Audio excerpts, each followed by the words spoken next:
Kota Medan, tak lepas dari legenda Putri Hijau. Kisahnya menyisakan jejak di salah satu bangunan terkenal di Medan, yakni Istana Maimun. Siapakah Putri Hijau itu? Menurut hikayat, Meriam Puntung, atau dalam bahasa Karo disebut Meriam Buntung, adalah penjelmaan adik Putri Hijau bernama Mambang Hayali dari Kerajaan Haru yang memerintah sekitar tahun 1594 Masehi. Suatu ketika, Putri Hijau mendapatkan pinangan dari Sultan Aceh, namun ditolak olehnya. Mendapatkan penolakan tersebut, Sultan Aceh memutuskan untuk menyerang kerajaan tempat Putri Hijau berada. Sultan Aceh mengirimkan Panglima Gocah untuk menyerang kerajaan Haru.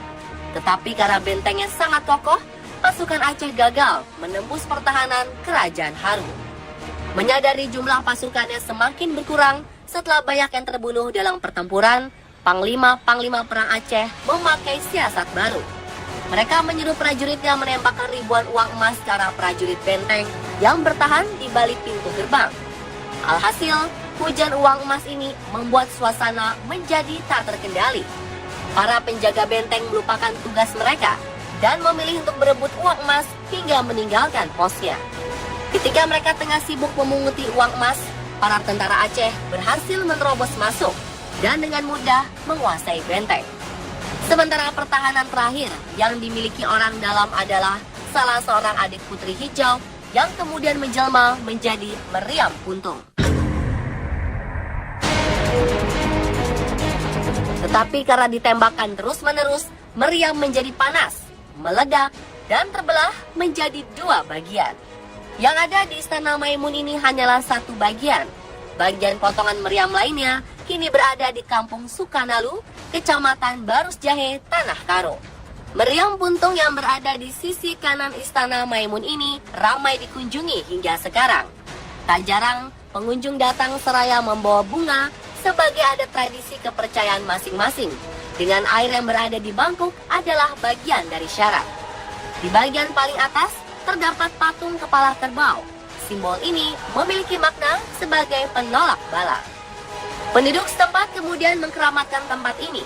Berbalutan kelambu Melayu berwarna hijau dan kuning, di meriam ini terdapat sebuah lubang yang konon memiliki suara berbeda-beda bagi setiap orang mendengarnya. Ada yang mengaku mendengar suara orang menangis, berteriak, hingga desir ombak di pantai. Tak hanya suara, kabarnya meriam ini pernah menunjukkan keanehannya.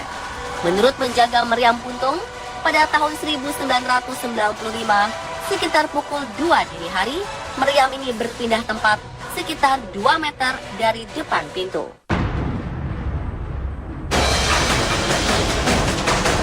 Melihat si meriam bergeser, para penjaga kemudian bergotong royong mengembalikan meriam ke tempat semula. Cerita tentang Putri Hijau tidak berhenti sampai situ saja. Konon, di sebuah desa bernama Desa Amplas Pasar 1, Kecamatan Percut Setuan, memiliki sebuah tempat terkait dengan Putri Hijau. Tempat ini disebut sebagai Keramat Kuda. Menurut Bapak Nasib, yang pernah mendengar cerita tentang Keramat Kuda ini, cerita bermula karena perang yang terjadi saat Putri Hijau menolak pinangan Sultan Aceh. Waktu itu Putri Aceh, Raja Aceh meminang Putri Hijau. Di situ kan menjadi peperangan, nggak setuju. Jadi ya Panglima Aceh sama Panglima Dena ini tadi istilahnya cuma ya berkelahi lah. Sudah berkelahi sama saktinya orang itu enggak ya. Halah dua-dua sak kuda-kudanya masuk, jadi itu timbul dua bukit itu. Nah, jadi maka kan dipanggil orang Keramat Kuda karena orang yang dulu tahu masalahnya itu panglimanya sama kuda-kudanya sekali raib tenggelam di situ. Tak jauh dari Keramat Kuda terdapat sebuah tempat bernama Desa Kolam. Dari gapura masuk saja, mungkin kita akan dibuat bingung oleh tulisan selamat datang dalam bahasa Jawa. Mengapa tertulis bahasa Jawa? Padahal tempat ini ada di Sumatera Utara. Ya, rata-rata di desa ini, masyarakatnya adalah turunan Jawa yang berada di Medan.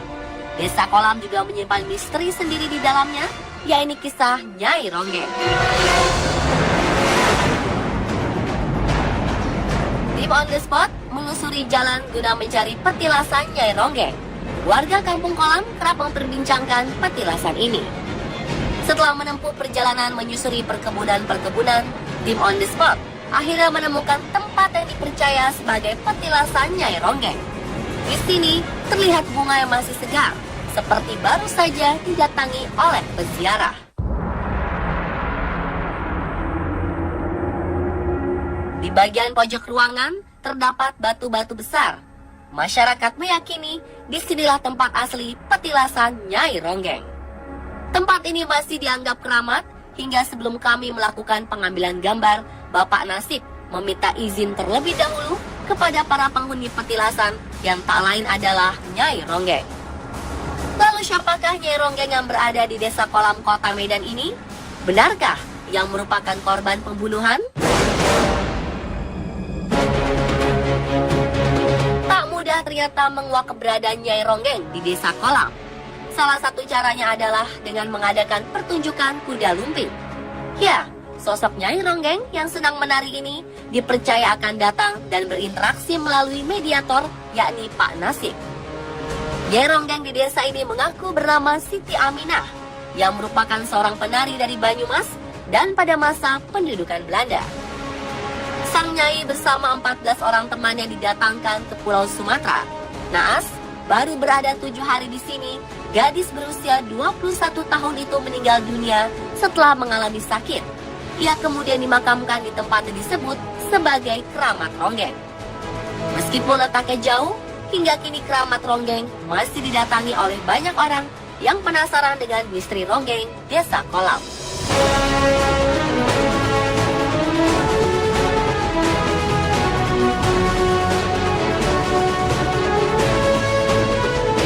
Dan pemirsa, itulah legenda Putri Hijau dan Keramat Ronggeng di Desa Kolam, Medan, Sumatera Utara.